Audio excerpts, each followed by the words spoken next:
So I want to kind of throw us off the deep end, a little bit more experiential here. My background is cognitive neuroscience, and most of that field has shown us that only 5% of your decision making is conscious. The rest is emotional or non-verbal, at least. So is it okay if I do some experiments with you guys? Yeah. Even if they entail some emotion? Is that okay? Yeah, Amy says no. What if it's a no? Then I'll go easy on the experiment. Okay, so through this, a couple of experiments. The point is sense into kind of what is intuitively happening in your emotional system. So please take a deep breath and just a little bit become aware kind of where your body is, what signals are coming up to emotions. And try to keep this awareness through the next couple of slides. And this will evoke some emotions. That's the point. Okay. First question. Out of the global biomass for mammals on this planet, how much is humans and human cattle? 22%, 73, 11, or 98%? The answer is 98%. I don't know exactly how much cattle is, but you heard the room, right? And for you listening online, what happened in you? 98%. We've more or less taken over this planet. This is our game. We are in control, at least on this metric. Next one. What kills more people globally? Terrorism, murder, war, or suicide? Suicide kills more than war, murder, and terrorism combined.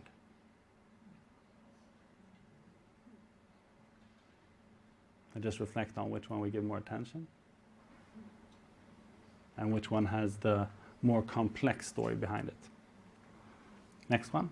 Keep the awareness, if possible. How many people are engaged at work globally? Does it mean that they have a blast all the time and that they're laughing at their ping pong table? But that they care about what they're doing. They're caring about what the organization is doing. And it feels like something. Okay? 15? Oh, sorry. You guessed it. 15, 73, 68, or 32. Tension is in the room, right? Answer is 15. Just let that sink in. A little bit more than 1 out of 10 actually care about what they're doing. The rest have parked their body at work, and at the end of the month they get paid for damages and lost time. I mean, that's a sad story, right? I look at I actually have 3 kids, but 2 have come quite recently. And when I look at them, like imagine a 3-year-old, 4-year-old. How many of them have you seen being disengaged in their life? I mean, they're super angry or they're happy, but they're not like, nah, I don't care. Okay? But for us adults, it seems to be different. And for me personally, I think that's not the way we're meant to be. So it's something in the system, something in the structures, right? Next one. How much has the insect population decreased during the last 20 years, according to numerous studies? This is mainly across Europe. 15, 73, 68, or 80%? I mean, now you guys know me, right? You're like, take the worst. The answer is, before you answer, do you remember when you were a kid, you took a drive in summer or spring? You had to stop at the gas station and clear the windshield, right? When was the last time you had to do that? I can't even remember when that was for me. Answer is 80%. Okay? So, of all the global massive issues we're facing, they all have 2 things in common. One, they're global. So they're not locally solved, but they're global. Secondly, they're all caused by us. They're all caused by human behavior.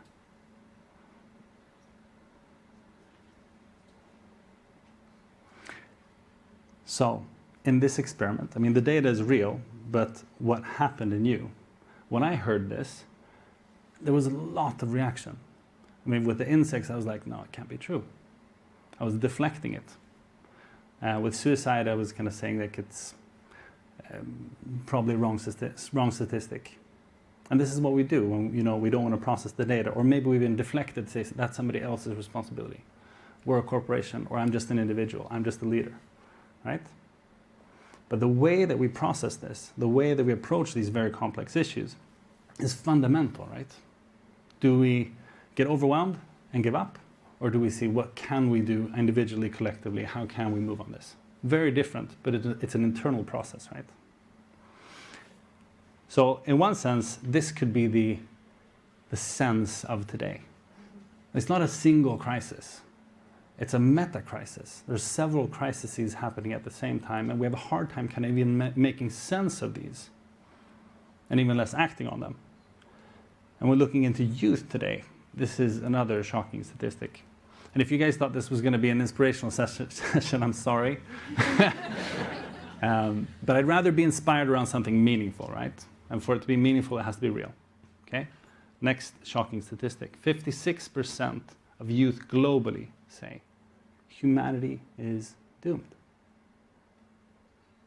More or less indicating that they may have given up on the human project, which is insane from my point of view. I mean, us being the cause, for me, that is not only bad news. It means that we can become the solution, right? If we're causing the issues that we're seeing at an aggregate level, we can also become the solution. So for me, this is a call for hope, but it does mean that we would then have to change, right? And probably in ways that we aren't used to. So in complexity science, you talk a lot about different types of environments: simple, complicated, complex, and chaotic, right? And dependent on the complexity of the environment, you'll have to adapt in different ways. And most of our way of solving problems in the world today are adapted to the simple or the complicated world, where we can have a plan 2 years into the future, 5 years into the future. But as many of your lives, and maybe especially mine with all these small kids, it's becoming more and more difficult to have a perspective on the future that I think is actually going to happen. And I rather have to work on a different way, right? And this brings us to technical challenges or adaptive challenges. So technical challenges is, heart surgery or building a plane. This is a really complex challenge, but there could be a blueprint. You could learn this. While adaptive challenges, it actually means that the learner or the individual group organization actually has to change themselves in order to solve the problem that they're facing. And on one level, these are all adaptive challenges, or wicked problems, as other people mentioned. So I met Achim Steiner a couple of weeks ago, the head of the UNDP, and he said what kind of keeps him up at night is the question that we're pointing towards here. Is, in his words, how do you scale intentionality? So how do you create an inner shift in people at scale that really makes them care for and adapt to and act on these really important challenges? So in one sense, when I look at the global goals, because the United Nations had a similar problem of sustainability as this huge complex cloud, basically, and all these social initiatives kind of competing towards each other. And everybody was saying like, no, it's CO2 that's the most important one, or other people saying like, no, it's peace and justice that is the bigger problem. And by actually mapping this out, this kind of earlier complex system into a framework, at least, a map, what happened was you could have a different conversation, and you didn't have to have all these different ideas compete against each other. And from my point of view, all of these are their goals. They're also, the reason why we have to have them is because they're also symptoms. The reason why we need all of these 17 goals, the SDGs, is because we're creating a system that inherently has some type of unsustainability built into it. And that's an interesting frame for me, because it kind of points us to what is the root cause. We have Amy Edmondson with us, and her research on psychological safety has become this hugely impactful framework, at least in the organizations that I work with, Spotify, IKEA, etc., and which is amazing to see. But it can also always begs the question, why would we need to talk about psychological safety in the first place? You see that? Like, what structures behind are keeping us unsafe? So I want to kind of backtrack a little bit and take a kind of maybe a deeper perspective on the system behind these SDGs, or the goals, but also the symptoms. And from my point of view, coming from happiness research, like, the story is quite clear. The story of happiness that we have today is very much this. It's basically saying, so there's a pyramid here. It's basically saying life is a competition and you want to win. The point of life is to become a winner, not a loser. And if you win, you'll have a lot of two things. Two things. One, money. Two, power. And if you have money and power, you can do whatever you want. And when you can do whatever you want and you don't have any social bonds, you're free, right? No happiness researcher on the planet would say that's a good recipe for happiness. Just to warn you, okay? But this framework, this industrial framework that has a lot of separation intrinsically built into it, it's built on metrics, it's built on a story of progress. If I get X, then I'll be happy. That's not true. Sorry for bumming you out. And also, for me, this pyramid of like this story of more, better, faster, is very personal for me. My father was actually sponsored by a company, and their name is Bigger, Faster, Stronger. He was an Olympic athlete. And when he was 12, he decided he wanted to be the best discus thrower in the planet. And for me, I'm like, oh, what makes a 12-year-old want to become the best at something? I mean, maybe he loves the sport. Hopefully he loves the sport. But that wasn't all for him. It was also a story of, if I get to that place of being unquestionably best, then something magical will happen. I mean, people will like me. I'll be included. I'll be loved. Something like that. And for me, seeing my father being an Olympian, but at home being depressed, anxious, hooked on steroids and painkillers, and eventually he passed away when I was 12, due to that, has always, I always come in with this lens of like, okay, so what are we aiming for, and will that really kind of end up at something that matters or not? So in all these structures that we have in society, I mean, the easiest way to climb a pyramid like this would be to care less and sacrifice more. And this is not to say that countries or individuals or corporations, there's nothing inherently wrong with them. They're really apt at producing some things in most environments. But if we have a structure that makes me externalize more to make me faster, then I can be caught in a type of game that will actually drive different characteristics up the ladder.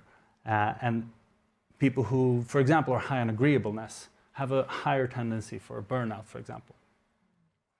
So with this as context, Erik Foundation, 29K, a platform for scaling inner development, we said if you want to shift the system and actually reach the SDGs, we know that we need to change. We don't only need to build our own capacities, but actually the way that we are working together in collectives and organizations as well. So what we did was we dove into this. It took us 3 months to kind of hammer out the core question of the project. Is like, could we create a map that would be similar to the SDGs and actually mapping out what are the inner capacities and skills needed for us to move on these adaptive problems and actually reach the SDGs. So together with researchers from all over the world, we actually got to this question. What capabilities and qualities or skills do you believe are essential to develop individually and collectively, not only an individual project, in order to get us significantly closer to fulfilling the SDGs? And from 4,000 experts around the world, we did a statistical analysis, and then we got some of the top researchers on the planet on these topics. These are some of the scientific advisors to actually come on board, look at this framework and say, firstly, do you guys see a need for this type of map of the inner world of this inner complexity, would it be helpful to have a common language that could then point to the great research and tools and processes that are out there? And the overwhelming answer was yes, this definitely is needed. If we could understand this, we could work on not only the SDGs, but wicked problems at large in society at a much bigger scale. So together with this, we actually founded the initiative, Inner Development Goals. So 29K, the platform that we mentioned before, and I know Jakob Trollbäck, who designed, he was part of the process of actually developing the SDGs for the United Nations, and he was actually the visual designer for them, so all the small symbols, you know. So I invited him to a meeting and asked him, like, what do you think about this project? Could this be something that would be valuable also for the environmental movement? And of course he said, yes, he believes it. And since then, since we founded it, what has happened has been like an avalanche of interest for this project, both from governments, from corporations, from NGOs. Like, these are some of the partners, and of course Novartis is here, kind of spearheading a lot of the development, where we can have not only a framework to talk about inner development and these transformational skills, but we can also share and learn what kind of works best, what evidence-based tools are there within these different types of skills and categories. And this is where things really, really get interesting in my point of view. Okay. How do you guys feel? Still here? Nice. Okay, I want to say one more thing about the pyramid. So I have some wealthy friends who co-founded 29K with me. And when they tell their story of happiness is very, very interesting. Because two of these philanthropists, when I asked Niklas kind of why did he invest into these social entrepreneurships, he always answers with the same question, or with the same answer, sorry. And it's, I was given so much by society, like school was free, healthcare was free, I got support throughout life, I even got to take part of these inner development processes that really shifted my perspective. And now it's so obvious that I'm connected to this system and that I want to give back. And when he compares himself to his colleagues who are also very wealthy, you don't hear that story at all. It's not a connected story. It's a story about an individual who was skillful enough to get very wealthy, right? And it's so interesting to see that the commonality among these philanthropists who choose to give back is that they also see themselves as part of a whole. And it's kind of obvious, isn't it? But it's worth mentioning. Okay, so what did we find? I mean, other than this type of response, what has happened also is that we have now, towards summer, we'll have around 400 hubs around the world that have been independently initiated to work on the IDGs and to make sure that this communicative framework can be developed and spread throughout the world. So it's really like an explosion of interest and movement around this. So I haven't shown you the framework yet. Do you want to see it? Okay, so we'll dive into this. So 5 categories, and we'll go a little bit more in depth into one of them after I've shown you all of them. So first one is being, basically the relationship to self, and this is what we're going to dive into a little bit later with some concrete examples and some tools. So we'll move on.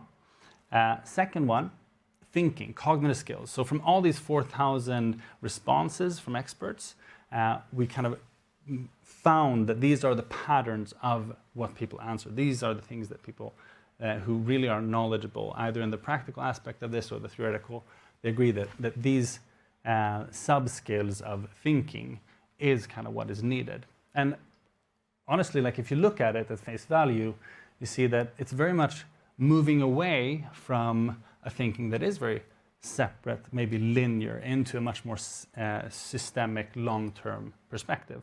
Quite easy to see that pattern, right? And quite obvious once it's there. So next one may be the most important one. Relating, caring for others and for the world. Of exactly that reason, that we have been told that we are these separate individuals, disconnected from nature, from others, and from society at large. And here we have, great tools. Like one of them that we found that is very evidence-based and that has a lot of backup, but it's not new. Like a lot of the tools that we're referencing, of course, aren't new. But one of them is appreciative inquiry, where basically, many of you are nodding. I mean, you know it, hopefully. And basically, what we know is from neuroscience is that we have a negativity bias. So imagine if I give you guys €100, welcome. And from you guys, I take €100. Okay, I just find your wallet and I steal it. Okay, I'm not asking, I'm just doing. Now, on an emotional scale, how much affect did you guys arrive at? If you, like, scale 0 to 10. Any number? 10, I had 0 over there, so 5. And here, how pissed off would you guys be, 0 to 10? 11, exactly, yes. And this is the negativity bias. So losing $100 or euros has doubled the emotional charge as finding $100 euros. Okay? And this is because we lived in a volatile environment during the evolutionary adaptive period. So we're just primed to find risks and threats. And the appreciative inquiry tool, which is connected to the first one here, of course, is about how can we, in a complex environment, actually rediscover and move away from the negativity bias to see what is actually really working here, and to not only believe our kind of biased thoughts that pull us toward the negative and to the problems. Okay, moving on. Collaborating. So how do we actually move together towards these kind of goals that we're looking for?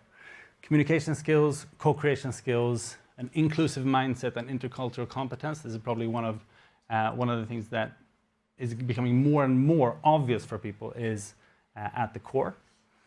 For me personally, trust is very, very important. It's something that more and more individuals, and especially leaders, are talking about. Like, how can we build trust in our organizations? How can I build trust?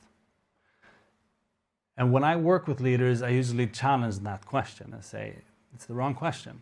It's not how can we build trust, not how can we have more trust. The question we should be asking ourselves is, how can we be trustworthy? How can I become worthy of trust? And some of the research pointing toward that is basically 3 things. Is competence, that you know what you're competent in and what you're not competent in, and you know the difference. Secondly, that you're open and transparent with your motives. And thirdly, that you honestly, deeply care about the other person or the other organization or corporation. If you have those 3, I mean, imagine somebody that you deeply trust. You probably have a variation of these 3 present. Okay, lastly, acting. So this is basically enabling the change that we need to see. And this is where a lot of people have a lot of experience and skill. Courage, creativity, optimism, and perseverance.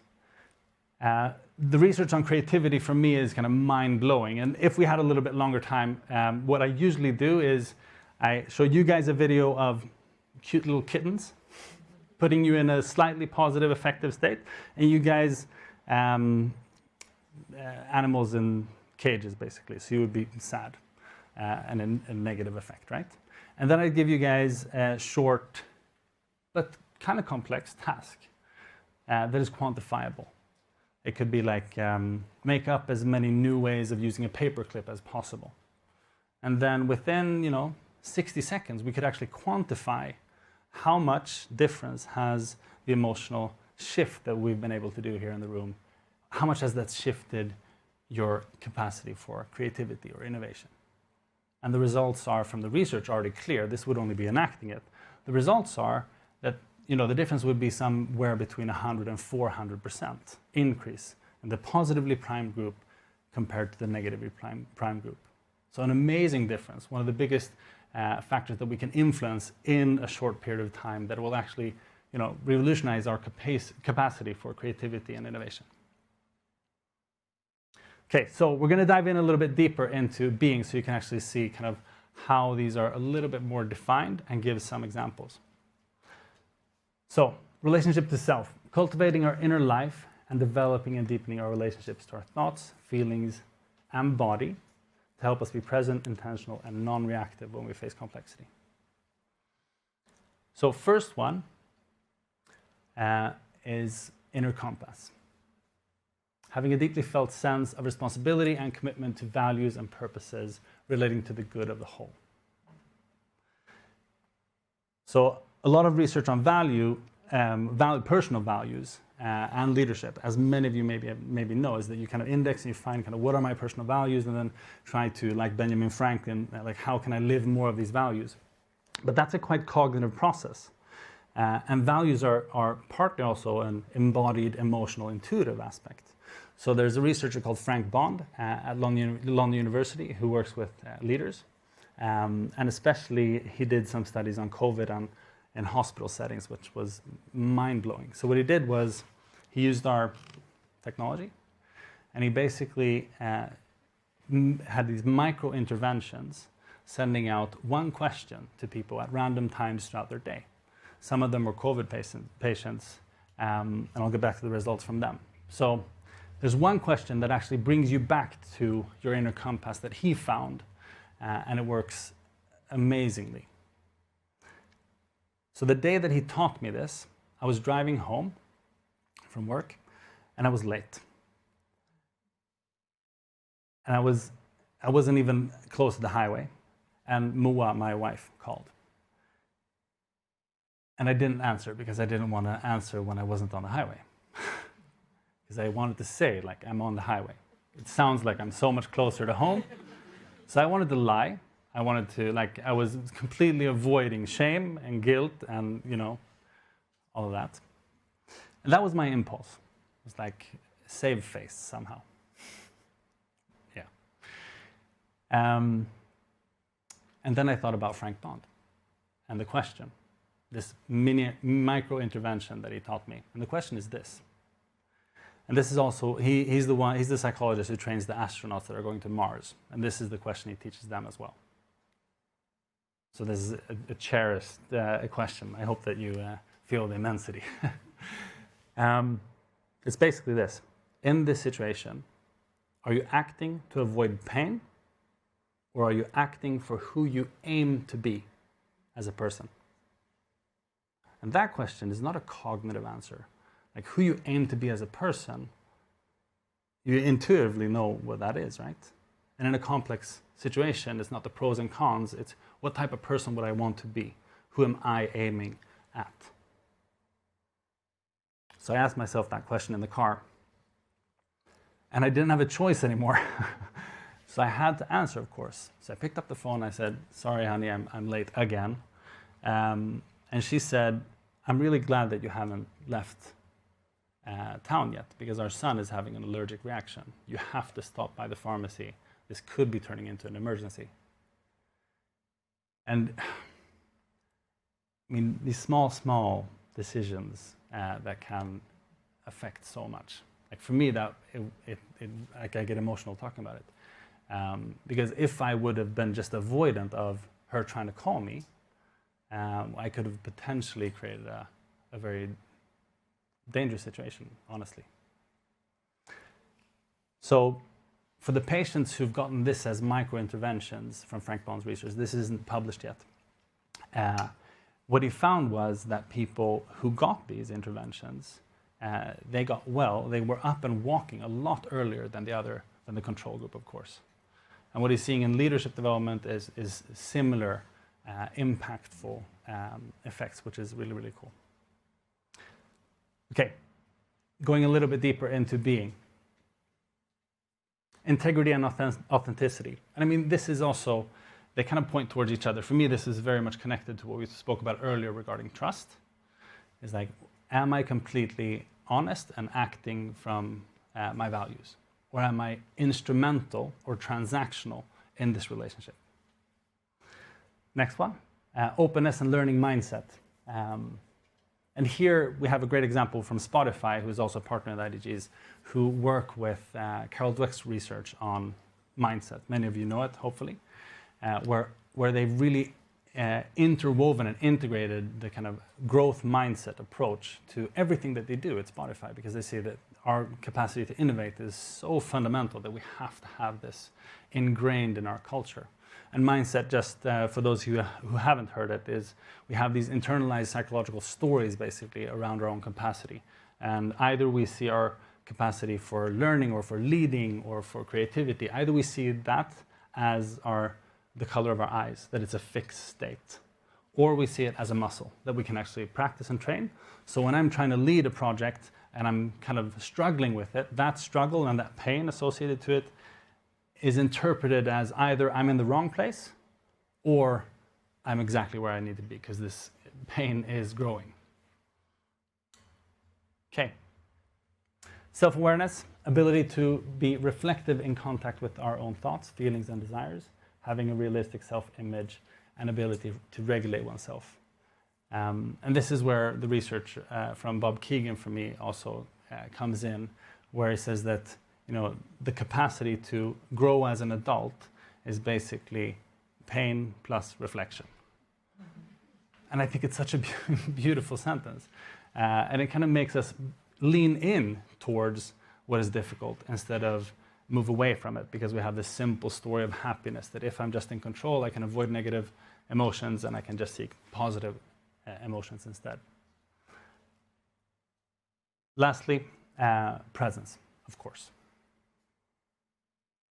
And with this, I want to kind of invite you guys back to the present moment. Take a deep breath. And please close your eyes.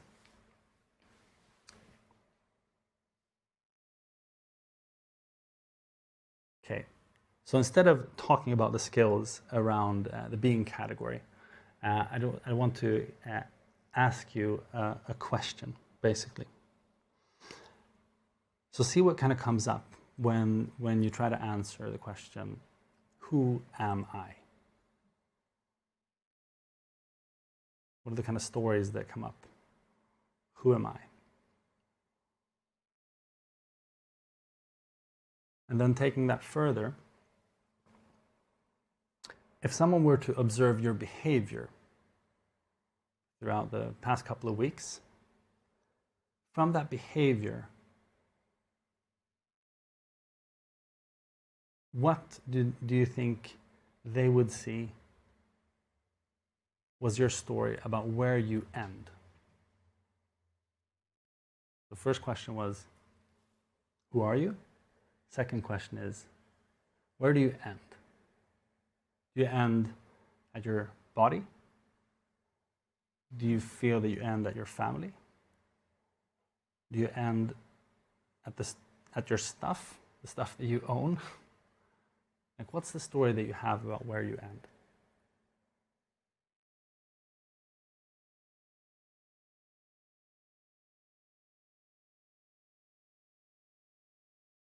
Okay, welcome back. So one of the kind of pivotal ideas that I got from one of the researchers is when we define a flower, we usually just define it as this is the flower. But to actually define the flower without the bumblebee would be nonsensical, because they can't really live without each other. So with that in context, where do you end? And for me, this kind of encompasses the core of the answers that we're getting from the being category from my point of view. And with that, I want to say thank you guys for listening. In the heart of Basel, where the Rhine does flow, we gather in the Novartis Pavilion aglow to explore the depths of our inner might and address the world's challenges in the evening light. Through keynote and panel, we'll journey afar, guided by the twinkle of each speaker's star. Now let's meet our panel, their stories to unfold, their wisdom like a tapestry, rich and bold. Nina Bressler. First we have our moderator, Nina Bressler. Born in Vienna, but Boston's her confessor. Living in Prague with a heart made to serve, helping people thrive with unswerving verve. From Novartis she hails, where she's built her fame, transforming cultures with learning's her game.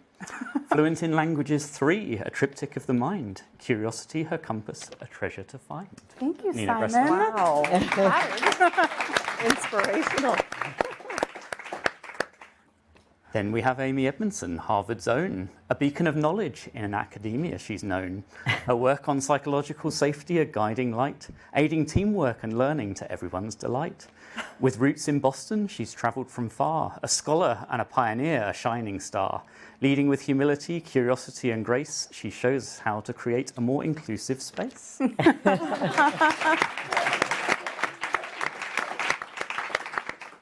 Dr. Rachel Brooks from the University of St. Gallen navigates complexity, her wisdom never faltering. Rhymes. In sustainable transformation, she's taken the lead, helping practitioners take action with speed. In a world uncertain, she imparts her skills amidst the mountains of Switzerland she fulfills. Wow. That's great. And finally, Erik Fernholm, a man of many traits, cognitive neuroscience and happiness, his knowledge radiates. From the woods of Stockholm, he joins our quest, co-founder of 29K, among his best. He sailed across the Atlantic not once but thrice. His life a testament to paying the price of pursuing passion with resilience and zest. In inner development, he's simply the best. And now we hand over to Nina, our guide, as we embark on this enlightening ride. Let's clap our hands and raise a cheer, for a journey of discovery is about to steer. In this Novartis pavilion, under its spacious dome, may curiosity lead us as we start to roam. To all our panelists, we extend our applause for their wisdom and insights in our IDG cause. Oh, hi, man.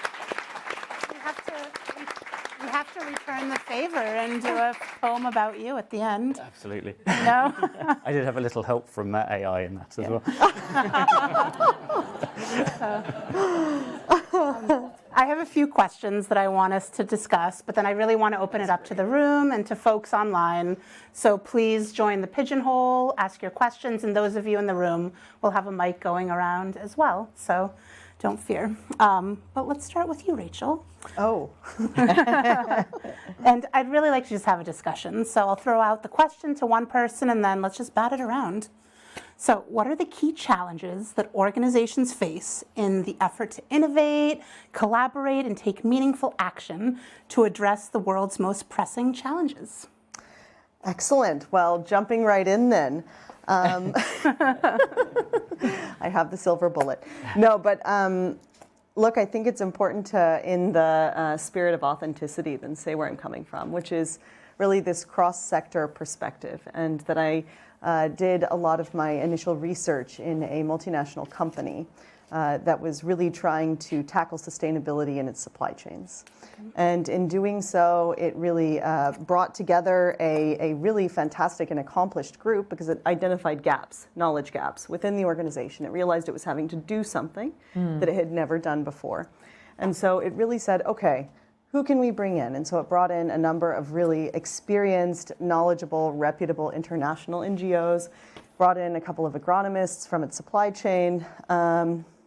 And then what was really striking to me is everybody in this room, everybody cares about tackling the challenge, which is how do we improve the quality of life that farmers have in our supply chains. That was the challenge. Everybody really legitimately cared, you could tell.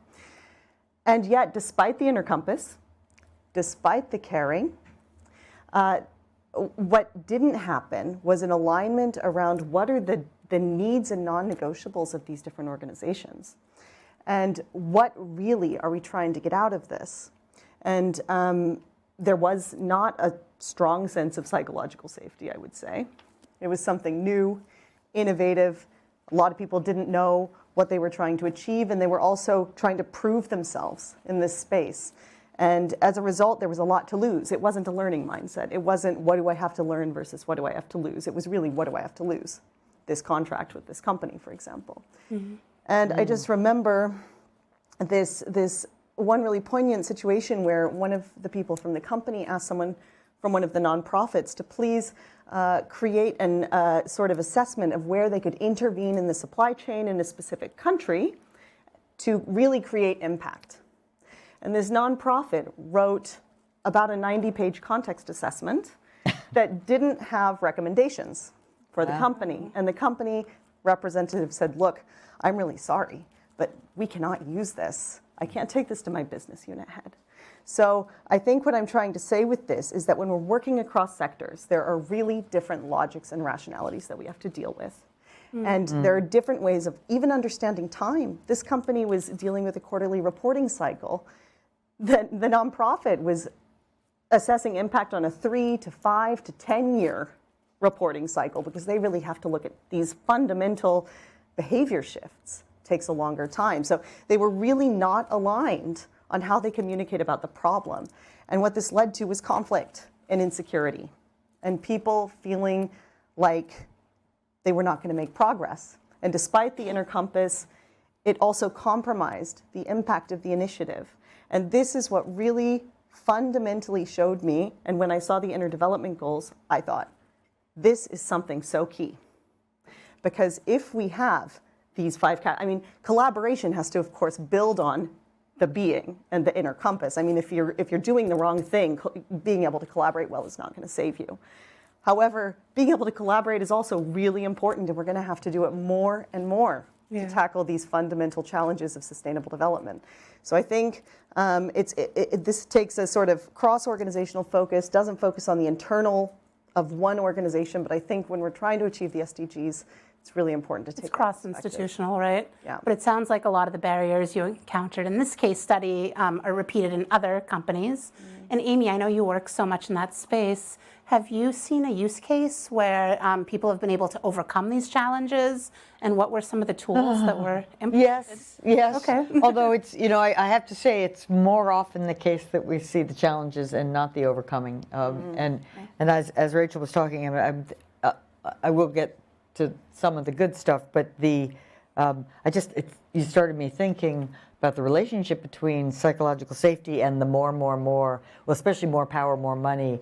And I hadn't really made that link before, but it is part of our reluctance to take interpersonal risks is we don't want to be found out. Right? We don't want to be found out that we're either not smart enough or not good enough in some way. And so we're afraid of losing either power or, access to power, access to money. And so we hold back so we don't take risks.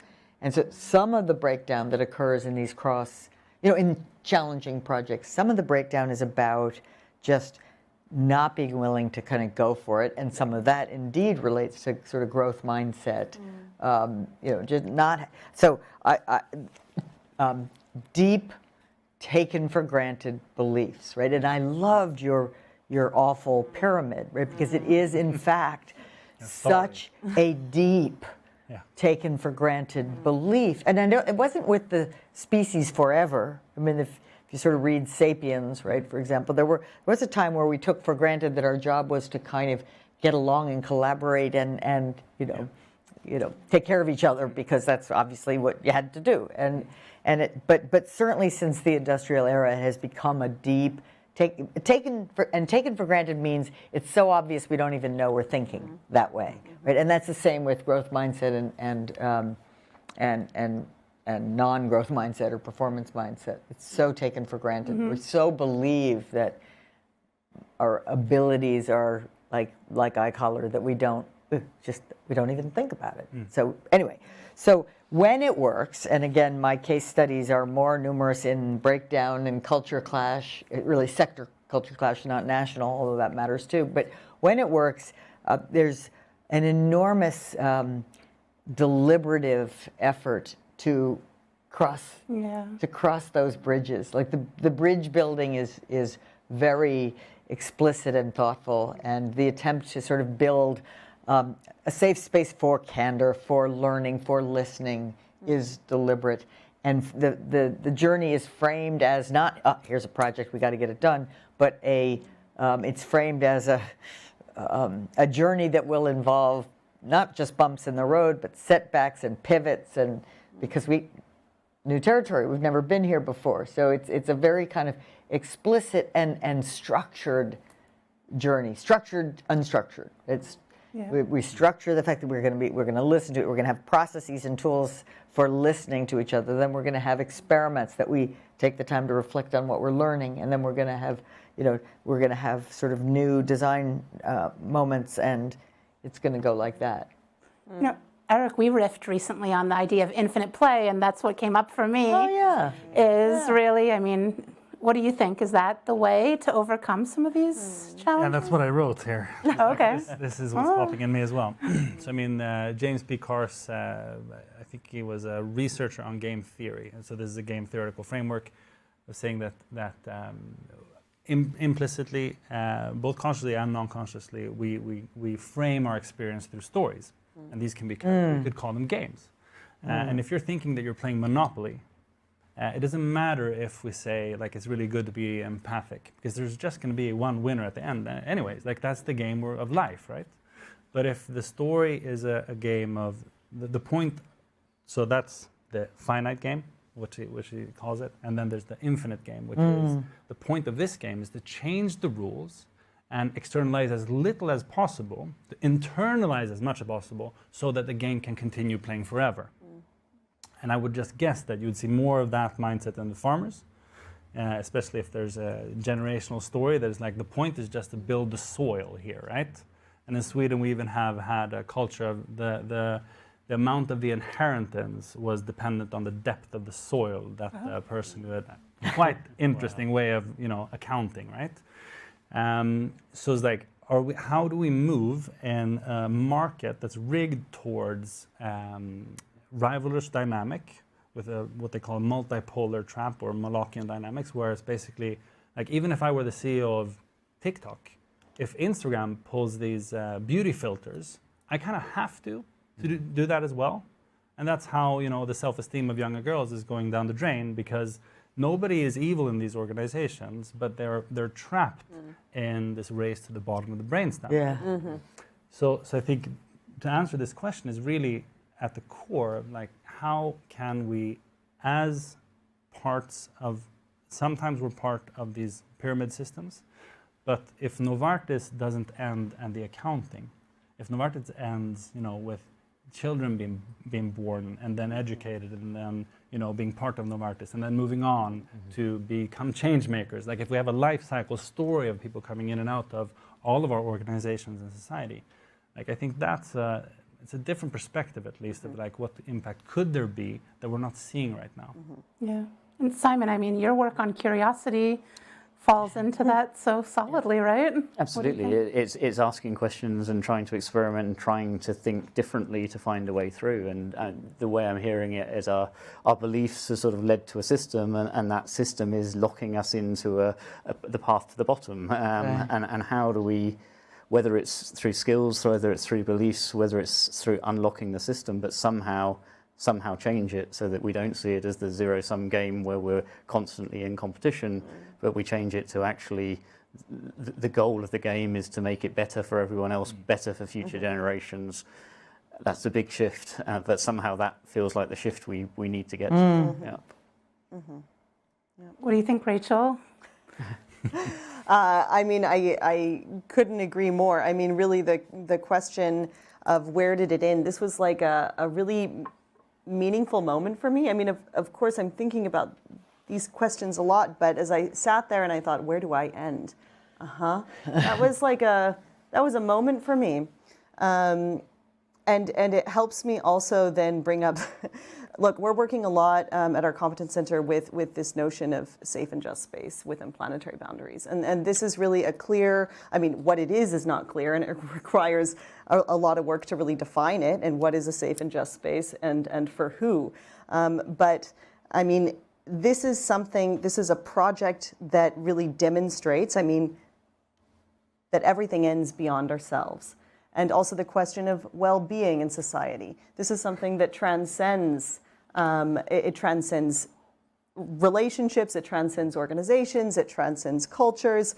And so at that point, it really is about creating, if we really sit down and we ask ourselves, what is my organization doing? Is my organization, is the purpose, is the vision, is this focused on economic growth, or is this focused on creating a safe and just space for future generations? Because if it's focused on the first, then it's going to be a constant project of us offsetting wrongdoings or negative impact on society and the environment, which is also not adding value for the organization. And it is a drain for the people in it, not contributing to well-being of the people either. However, if we're focused on the second, that's where we can really make a change. And I think it's important to consider that, because business is faster than governments. And if we look at the society that we're in, it is not, I mean, there's no clear answer to what is the role of business. But what we do know is business is fast and business is flexible. And so it's a huge lever for transformation on these issues.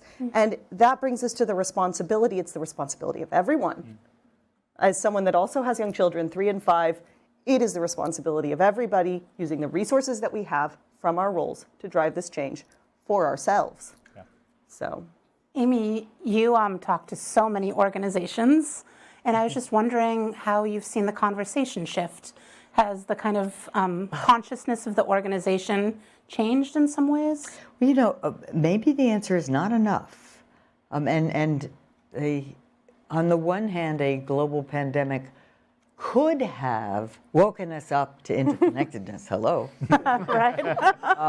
And you know, it was an interesting timeout, right? It was a break in just the normal. Everything goes on as it goes on, and so on. But what seems to be happening, at least in many of the conversations I hear in businesses and I see in the business media, such as it is, it's almost the reverse, right? It's all the questions are increasingly, why doesn't my organization meet all my needs, right? Rather than how might I help my team, my organization, my community, my society, what did you say, make it better for others, right? I mean, I think we have fallen into a deep trap, and it's based on the story, but of just, wait, I expect this and I want this and you need to deliver it to me. And it's interestingly, I believe, and we're starting to do some research on this, a recipe for unhappiness, not happiness, right? Which is ironic because it's coming from a place of I want to be happier. Yeah. Whereas I think a recipe for happiness is much more about feeling that I am in some small but important way contributing to the betterment of society, which is actually a quote from my chair. Just so you know, I am the Novartis Professor of Leadership and Management at Harvard Business School, and that chair, which it's just an honor to have, came with a mission statement, which is to enable the study of interpersonal interactions that lead to the creation of successful business enterprises for the betterment of society. It's like, it's a mouthful, but it's like quite a compelling story, right? That if you can have a successful, first of all, the reason I like it is it says that how we interact with each other, relating, collaborating, actually matters to the success of your business, which, 20 years ago was a little bit of a revolutionary statement. I don't think it is anymore. But so the short answer is, maybe I don't mean to be the pessimist of the panel, but I think there's an opportunity there, right? I think there's an opportunity to shift from the little material things, where do I get to work and when and how are people, whatever, to, what could we create together? I didn't think you were pessimistic, realistic maybe. And also, I think, Erik, you do a lot of thinking, even with 29K and now with the IDGs around driving people towards being better. So what are some of the tools and ways that have worked? I mean, Amy kind of framed it like, adult development, but also the story that we live in regarding happiness is like waking up in the morning and like, if I get what I want, it'll be a good day. But if you just think about a good day for you, when you went to bed and you were proud and you felt like this was a great day, I was really acting for who I aimed to be, was that a day when you got what you want? Yeah. It's not the day. That's not the same day. Yeah. So it's like the people who are very happy, what research kind of shows us, no matter if it's longitudinal studies or, just the bulk of it basically says that people who wake up in the morning and instead of asking, what do I want? As a separate individual, instead ask what is needed. So that's outward and inward.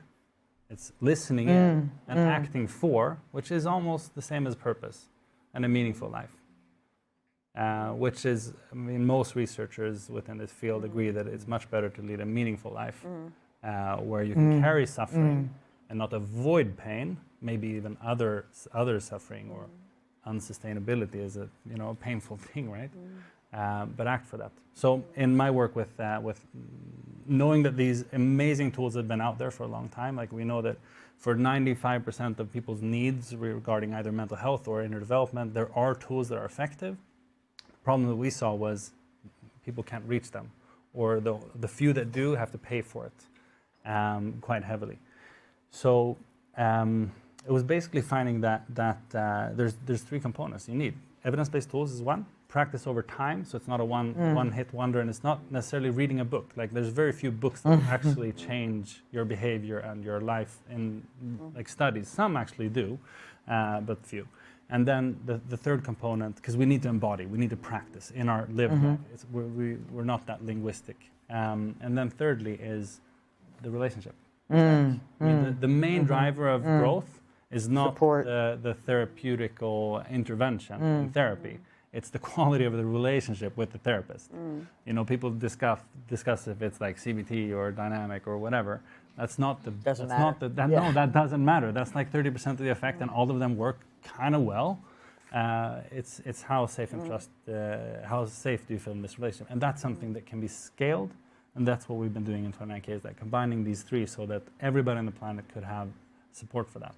Can I just add, because it's not, I mean, don't hear this bit here as we have to become saint-like. And it's actually, in a way, what we're trying to reinforce is the true secret is we want to matter. And that's a little bit selfish, like I want to matter. Yeah. But the best way to matter is not to just, think about what I want, right? The best way to matter is to think about what you need. Yeah, exactly.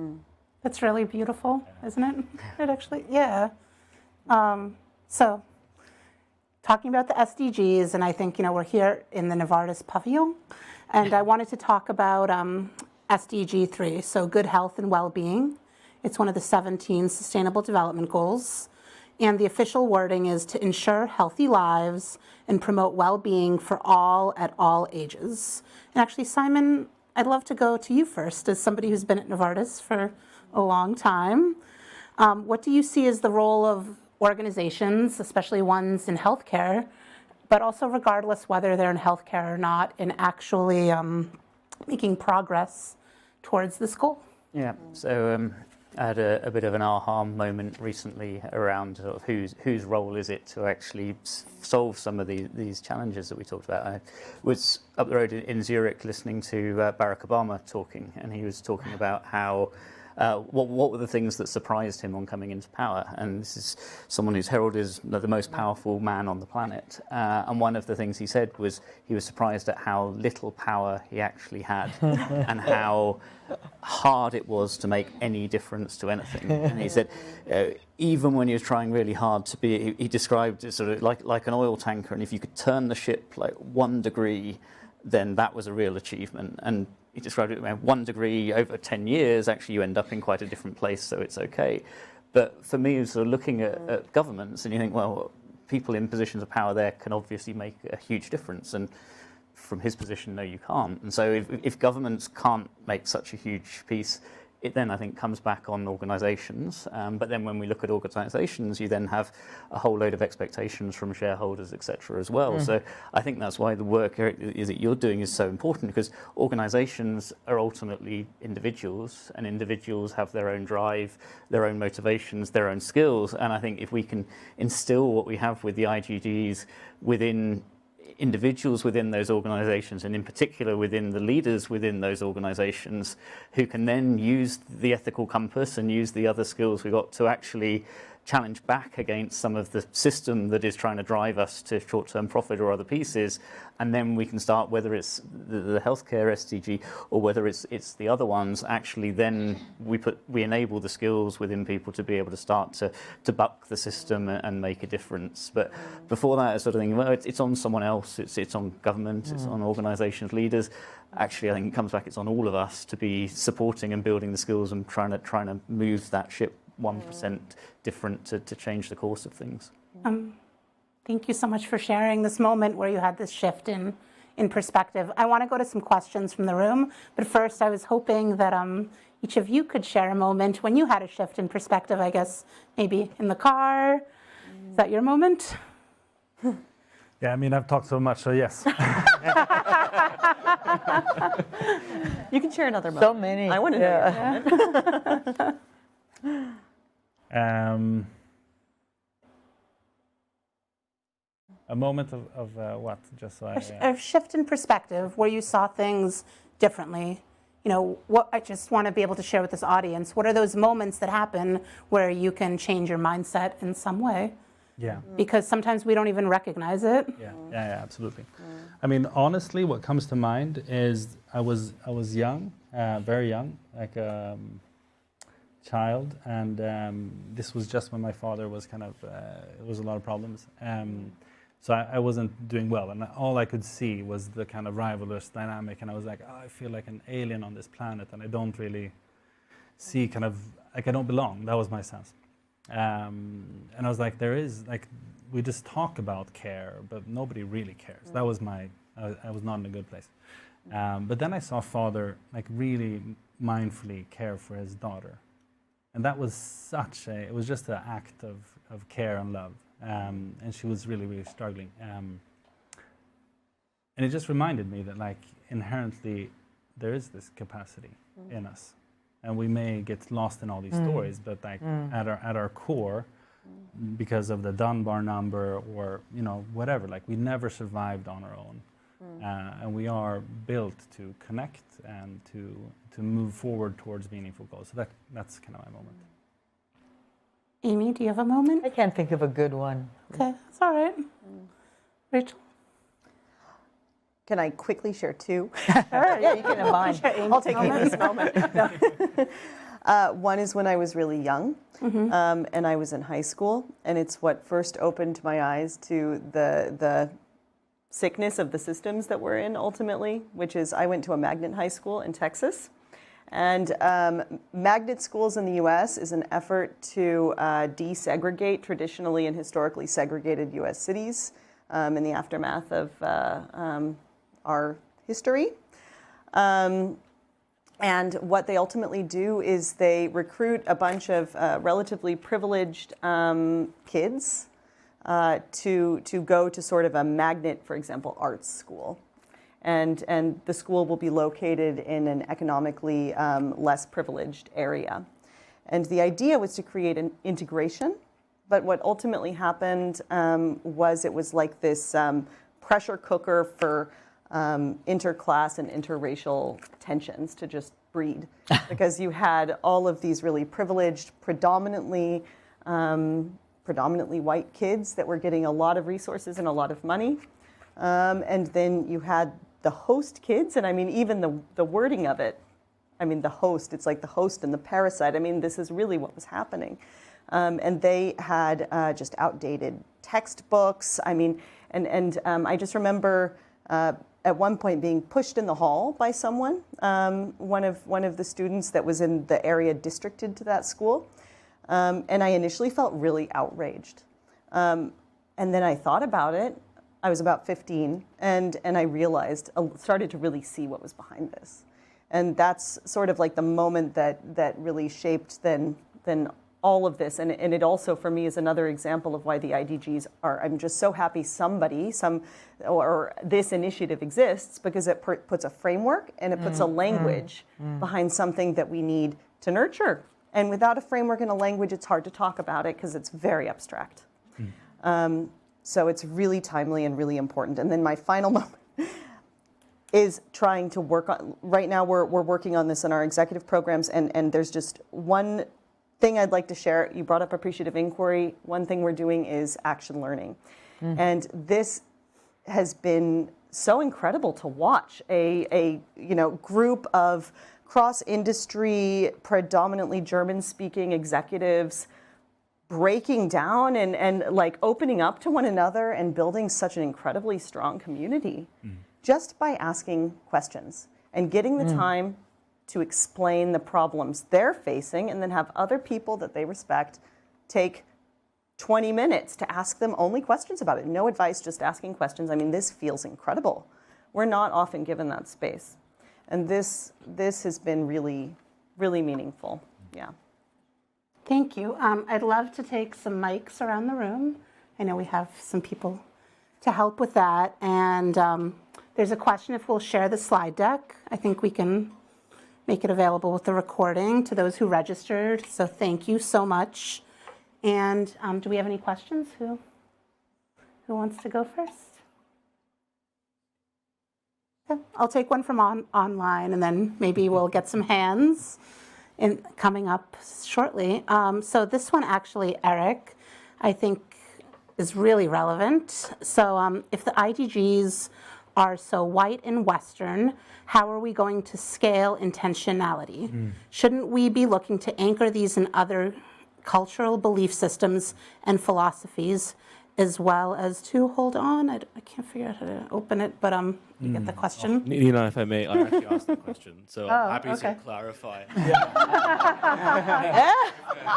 So happy that came up. I think it's the work I've been doing for a while as well. But my question is, if we are going to scale this globally, like, shouldn't this be sort of collective ownership of this? And Yes. Given how much of the IDG is actually rooted in Eastern philosophy and schools of thought, where is that something you're developing and trying to work as you scale, and what does that look like? Yeah, but first of all, thank you so much for that question. Like I realize, like I have it here, like I made a mistake, and it is to talk about like this is what I shared was the story of how we started it, and we started where we stood basically, and tried to get as broad perspectives into this with the 4,000 people as we could. With the researchers that we were in contact with, but so it has been a Northern European initiated starting point, but it merged, it evolved into, and it was called upon by. Now we have almost 400 hubs around the world, and it's not European centric, and therefore it's been so obvious for us, and there's been this internal like real strong motivation to make sure that this becomes much more representative. And this is actually what we're working on now, to get 2 million people to respond, mainly focusing on the Global South and indigenous cultures, so that we learn not only, like, because the problem with that is, with that amount of data, you can, the specific wisdom of a culture or subgroup can be lost in the scale of it. But it's also like, how do we honor that, and how do we learn from the differences in cultures, so that we are also learning from the framework and living these perspectives instead of falling into a trap and centralizing it. So this is something we're struggling a lot with, and I'd love to invite all of you. Like, if you guys can help us make this better, that would be the best. But also we have like the Wisdom Council now is being opened up, not only to researchers but to other type of wisdom bearers from all cultures around the world. To kind of help shape and guide the initiative moving forward. What is the timeline for that next phase of survey? And I don't want to call it a survey because it's really an engagement, right? I mean, it's a one-question intervention to make individuals across the world actually think about, what do I think is needed from me or people like me to better reach the SDGs. So we're actually in the phase right now of spreading that. And I'd love to kind of have the possibility to scale that with your networks here, if possible. That'd be great. So this one is, we've talked a lot about big organizations, and I actually really love this question because it's from a small and medium business owner. And this person says, I feel powerless to change the system. What can I do concretely as an SME owner, and who can help me with this? Does anybody want to take that one? I mean, I would just lean in to say that that is sort of the idea of the Inner Development Goals is the only thing you can change is you. That's not easy, seems. So start there. So, there's an old model in organization development that is the zones of interest, influence, and control. And I think a recipe for frustration is to spend, say, 80% of our time thinking about the zone of interest, right? I'm a small, medium business leader, and I'm worrying about the whole industry that I can't change. It's like recipe for frustration, right? Whereas think instead, and this is wisdom, about the things you can change. And the zone of influence is the things that you can't necessarily control, but you can, the way you show up has an influence, your team, et cetera. And then the zone of control is fundamentally your behavior, and that's it, right. Frankly. And even that's not easy, as I said before. So I think the answer is do your part. It's as Erik said earlier, where you are. Lead from where you are, and make a shining star of it. Yeah, Simon, you were a small business owner before you came into corporate life. Do you have any advice? I think that's great advice from Amy. And there are examples of organisations who have taken a strong stance for the positive, and that has helped them to grow into organisations of power. And Patagonia is one that springs to mind. As they've taken a very strong stance on something that they hold true to, and they've built a very successful business off the back of that, and are able to do a whole load of good off the back of the success of that organisation. So I think great advice, start with what you can control, and it may be through that actually that it helps in that growth journey to then be able to have an even bigger impact. So, yeah. And what gives you energy? I have a friend who has a role in sustainability at a sort of large-ish company, and she really built their strategy from the ground up. And you can start feeling totally daunted. Like there's really, what are you supposed to do? And I mean, ultimately what she did first was connect with her values and figure and sort of create language around that within her organization as well. And they really built their entire strategy on quite a purpose-driven initiative. And I feel like that's the most important thing, because we need to be energized by what we're doing, or we're not going to keep doing it. So if there's one question that maybe you can ask yourself to start, it's what first step would be energizing, and could you get behind? Back to the idea of infinite play, right? I think we have a theme. We have a question from the floor. Well, thank you very much to all the panel, and especially to Erik. I have 29K here. I find it fantastic. My question is, I know the change begins with oneself, but I also think the community pushes, and I heard the word community. And how can we overcome the challenge that we are losing this sense of community for several reasons? And I think this is what's making it hard to cope. Multi-pronged. Yes. I think there's a in my mind, there's two elements of community, and I would agree with you in one sense of we lose some of the local community, but I think the joy of some of the technology pieces that we have today is it's easier than ever, I think, to also connect and find one's community beyond.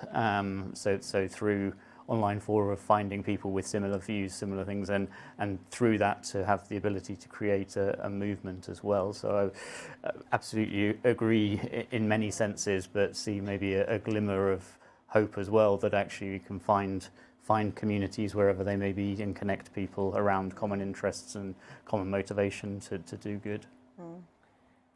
Yeah. For those people in Basel, we're going to hear about the IDG Hub here at the end.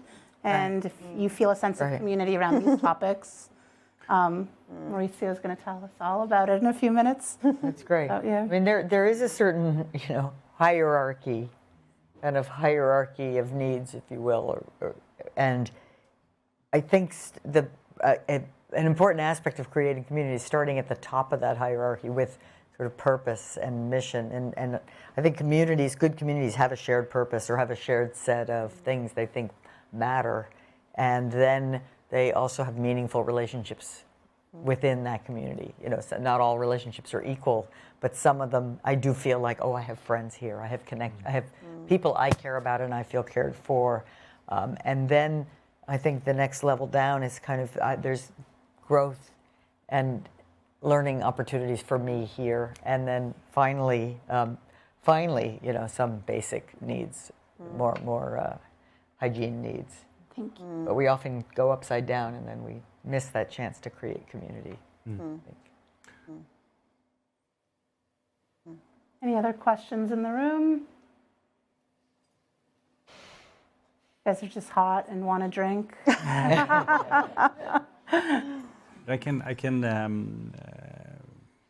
I sense the emotional power behind the question. And I mean, in a finite game world, loneliness is one of the lived experiences of that, right?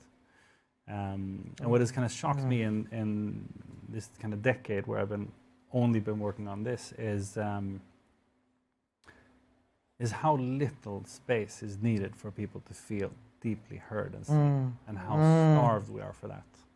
So what we built in the 29K Foundation is basically a room where we work on a tool or something like that. But there's 3 rules. 1, don't interrupt. Secondly, no advice giving. Don't try to fix them, they're not a problem. And say thank you afterwards. That's it. And if you do that, what will happen in that space is, like, every time I've been part of a group like that, or I've been listening into groups that have been gifting their stories to us, I just fall into tears, because it's so powerful to hear how much connection is created by people who are on all walks of life, all ages, all backgrounds, all cultures, and just being heard and realizing, like, wow, I'm not alone, and we're just the same. We have all these stories, but really when it boils down to it, like, we're longing for the same thing. We're worried about the same things. And we kind of forget that when we're running around trying to show ourselves on social media. Like, I remember the story of the internet coming in, like, in the 90s. Everybody's like, wow, it's going to be so amazing. We're going to be able to connect with everybody. And all we did was make it into a place where we have more and more facades. I mean, we even call it a wall, right? Well, look at what I'm posting on my wall. And it's like, what's going on in the living room? Why aren't we creating more living rooms where we can have those spaces? Yeah. So we've been talking a lot about adult development. There's a great question in here about what we do for the leaders of tomorrow, our youth. And I'd love to hear from all of you what you think is what needs to happen. Because I can kick us off. So I think starting with what we have within the IDGs, I think that there's a lot in there, but I think if we can be instilling that sense of learning, that sense of ethical compass, I mean, the world is changing faster than it has ever changed before. For our children to think, what's it going to look like when they come out of school? I mean, even my son's 16, goes to university in a year's time, and even to think after 3 years at university, the world's going to have changed a whole load. So I think my view and the way I take, and maybe this is my own biases, but instilling that sense of curiosity to be able to ask questions, to be able to have a strong moral compass. If they have some of those, it will guide them through whatever the world looks like at that point in the future. I think it's sort of back to some of the fundamentals and the basics that will give people the ability to navigate through uncertainty and navigate through change, the resilience to cope with that, and then that will set them up for success. But it's hard to predict what the world will look like in 15 years' time for people going into the school system now. So I can only agree. I mean, I think if I could only say one thing, it would be learning how to learn and learning how to continue learning, because things are going to keep changing, and what we're learning in terms of content, it's not what we're going to need to be learning in 10 years. So we need to know how to learn. And that really means being open, being curious, asking questions, listening to the answers, being interested in the perspectives of all of the people in the world. I mean, this is such an incredible privilege to have the chance to know so many different experiences, and it's something that we can access even more intimately now with the changing world and the increasing interconnectedness. So taking advantage of this and learning. I mean, this is sort of the fundamental skill. And then the only thing that I would add to that, with thinking about sort of the challenges that our world is facing right now, is connection to nature. So learning to connect to self, others, world, nature. Learning these connections, because that is what will bring our society forward. It is what will guide or help build and foster and nurture a strong inner compass.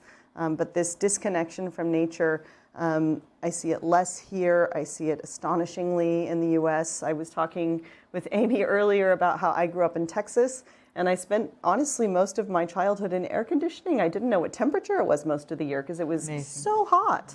I mean, if you didn't get what you were going to do done before 8 in the morning, you weren't going to do it. And this disconnection is so pervasive. And in addition to learning how to learn, learning to connect to nature if we can. I think all of this learning requires a lot of unlearning too. I mean, I think we have to help leaders unlearn the story, that deep story, the deep narrative that is driving so much of the dysfunctional behavior.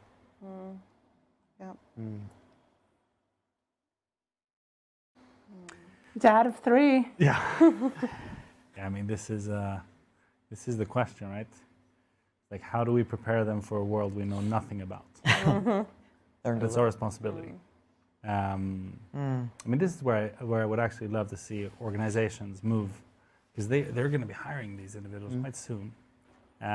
So there's a lot of potential, and with quite little investment, because school systems haven't adapted, and youth are they don't really see the connection from what they're learning in school to real life. So I think that there's a massive potential here to build and scale the places of practice so that they can learn to unlearn and learn together. So you do that in a community of learners, maybe even multi-generational, but as long as we have that, like if we could have a folk movement of these types of like a additional school system that is focused on skills building, maybe actual learning, like that would be something.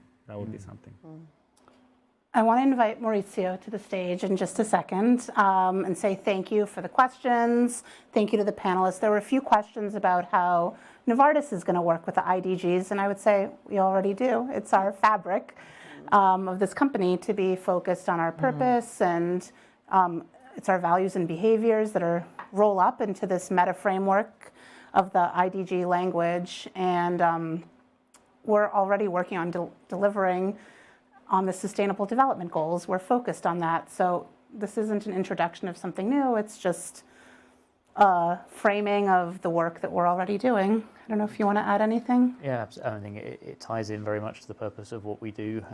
We have a role to play. I mean, the question, what's the role of organizations? We have a strong role to play in this. Yeah. And we have so much amazing work happening where we're co-creating a better future across other institutions, and that's really where we continue on that journey. And that same community and network building is happening through the IDG hubs, which Maurizio is going to come tell us about. So thank you, everyone. Great panel. I really appreciate it. Thank you.